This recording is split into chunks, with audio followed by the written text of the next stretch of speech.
Hi, I'm Jim Young. I'm a New Zealand mountain guide, ski guide and assistant climbing guide. I also work here in Aoraki Mount Cook for the Department of Conservation Alpine Rescue Team, and I'm an avalanche educator and forecaster. I wanted to share some of my knowledge with you guys in a 3-part series.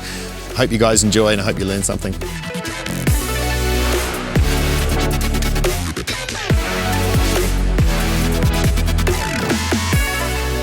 Following on from weather is, the weather relates into our avalanche forecast and understanding of the public avalanche bulletin. So, we're looking at trends again. So, has there been a lot of wind that would maybe contribute to, wind slab avalanche problem? Has it been really hot, which might contribute to a loose wet or a wet slab problem? Has there been a lot of recent snow, new snowfall, which could contribute to a storm slab avalanche problem? And the key thing with this is, again, we're taking our information about the weather and hopefully our 2 sources that are telling us a similar story, and we're overlaying that with the public avalanche bulletin, and it's telling us a little story, and hopefully that story is one that we can easily understand and connect the dots. So it's all just little threads of a story that we're putting together to paint a bigger picture for our trip planning. So now we're going to look at the Public Avalanche Bulletin from the Mountain Safety Council. Their website for that is avalanche.net.New Zealand, and this is the source of New Zealand's only public avalanche bulletin. So that when we land on avalanche.net.New Zealand, we're presented with just the 2 things. We got on the left-hand side here, we have all the regions, and these are ordered in the area of highest avalanche hazard pops up first, which is quite clever. And on the right hand side here we can also see all of New Zealand with all the different regional forecast areas displayed graphically. We are in Aoraki Mount Cook National Park, so we're going to scroll down. As we can see here when we click on it, Aoraki Mount Cook National Park displaying the highest reading of level 2 is a moderate hazard. And you can see here in the small text is isolated pockets of wind slab may exist above 1800 meters. Scrolling down, we'll now see it broken out into the 3 elevation bands. Important to take note of a few things. So the date of issue, Sunday 11th July, and when it's valid until. So it's valid until Tuesday the 13th of July. So that we can take it as read that this forecaster is happy for the forecast to apply for this length of time. You can see here the elevation bands in Mount Cook for winter is high alpine is above 1800 meters, the alpine 1800 to 1200, and the subalpine below 1200. So we can see here moderate, low, and low. Scrolling down further, we can see our primary avalanche problem here, and they are forecasting for wind slab avalanches, and I've written here a little description. Human triggered wind slab is possible, lee to the southwest, so they've also stated northwest, north, northeast, east and southeast aspects, above 1800 meters near the ridge tops. So that's a description of where we're going to find this avalanche problem. We can see here the trend. So the trend in this case is decreasing. We've got settled, cold, calm, clear weather, and this will, with a little bit of warm daytime temps, this will be helping to settle out this wind slab problem and promote bonding in the snowpack. We can see here the aspects graphically represented here, just as an additional clue, and you can also see here on this rows the alpine, high alpine, alpine and subalpine elevation bands graphically represented in this 3-level rows. The time of day, it's an all-day problem, and the likelihood is 2 out of 5, so we're between likely and unlikely, so that's on the possible range. And the size of avalanches, we're concerned about a smaller size of avalanche, which is a positive sign. The secondary concern we have for Aoraki Mount Cook at the moment is for loose wet avalanches, and another description here, a small chance of loose wet avalanches on steep solid terrain. Freezing level is low and the snow on north facing slopes hasn't warmed up yet. So they're just saying that it's been cold, we've had some new snow and it hasn't had a lot of heat through it. So new snow, when it gets heat through it, is the most reactive within the first 1 or 2 heat cycles, and this is what they're concerned about here.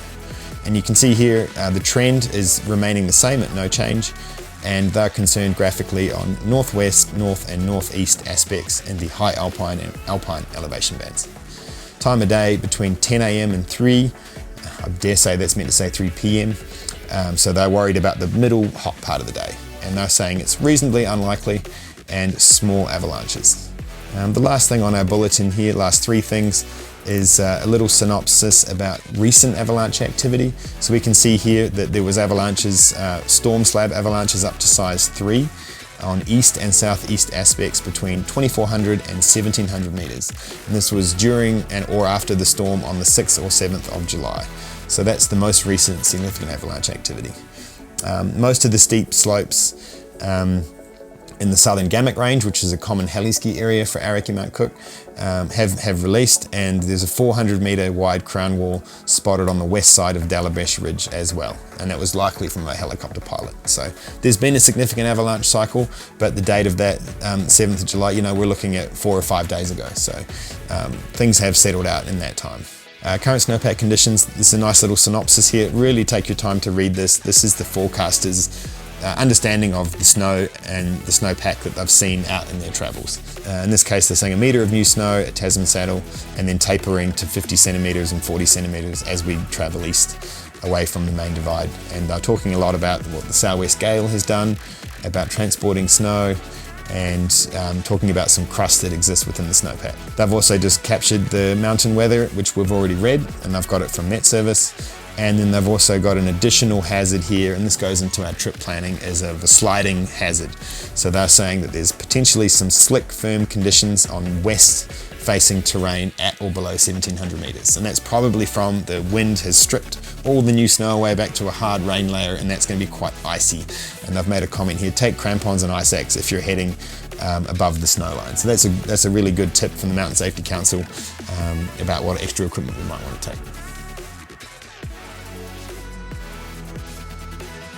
So like when we're selecting good ski options, we're tying in this information around the weather and the avalanche bulletin, but we're also trying to get an eye for, where the good snow may lie. And a lot of that comes down to aspect.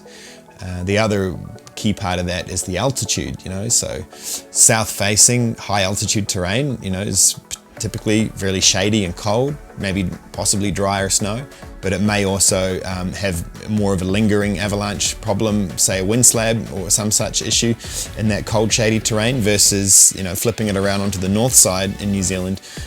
Steep north facing terrain gets a lot of sun influence, can be good corn depending on the time of day, but can also have an increased chance of loose wet avalanche activity during the hottest part of the day.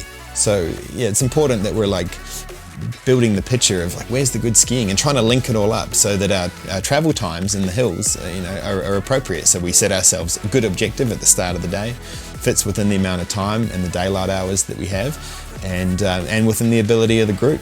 And if we tie all this together, we might end up with some really nice skiing.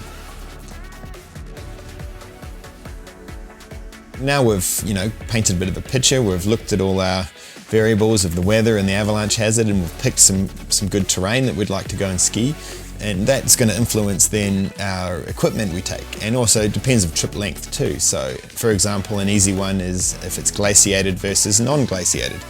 If it's on a glacier, we need to have our minimum crevasse rescue equipment. If it's non-glaciated, we can have the pack a bit lighter and leave it all at home.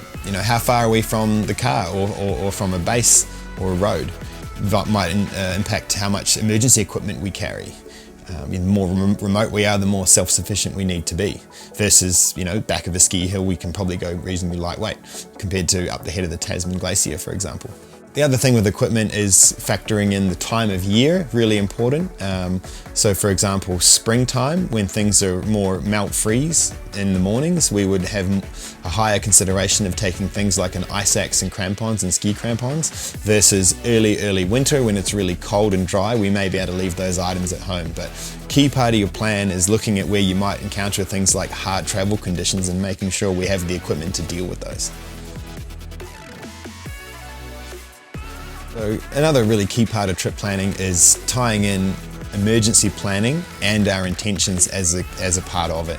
So the emergency planning, for me, how I look at it is I'm trying to figure out if something is to go wrong on this trip, where's my bailout options? Do I have any? Are we fully committed, to exiting only one way to complete the trip?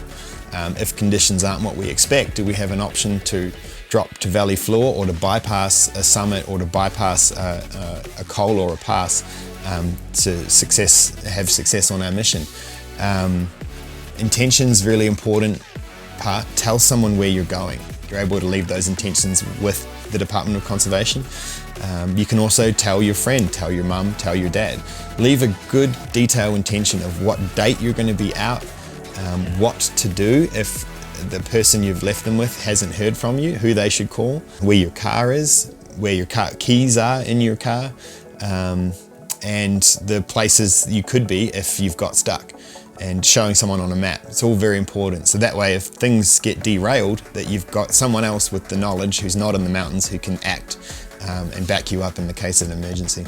Technology these days is really good. You can use satellite messaging devices such as an inReach or a Spot Messenger, and these tools are really great so that we can check in with our contact daily. We can advise someone if our trip plans have changed, and it also is really good because it leaves a little breadcrumb trail of GPS locations of where we've been on our trip so that people can monitor us, and also in the event of an emergency, steer people in the right direction.